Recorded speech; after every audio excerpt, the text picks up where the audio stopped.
we are hearing from local party officials after President Biden dropped out of this race.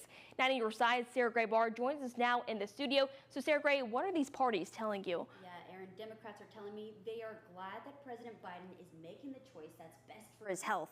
And Kamala Harris is bringing new energy to the presidential race. Republicans tell me they don't think a new Democratic nominee will sway many opinions in the area.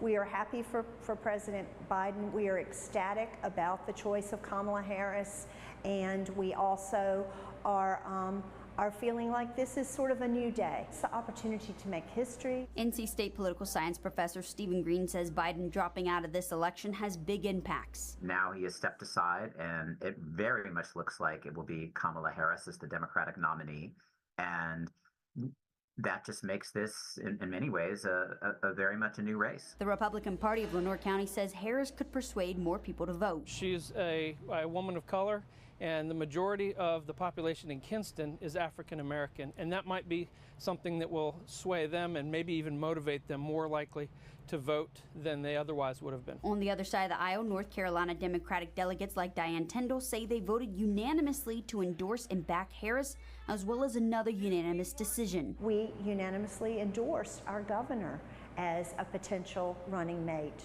for Vice President Harris. He brings the South to the table. He brings a purple state to the table. Green says Harris's running mate could play a part in which way North Carolina swings. In many senses, politically, Roy Cooper just makes perfect sense, coming off of 8 years as serving governor, to which he is term limited to, and governor of a swing state. Keenan says with Roy Cooper as a running mate, it might help Harris take North Carolina, but not necessarily the nation. It might have an effect on people here in North Carolina, but nationally, I don't know that it would.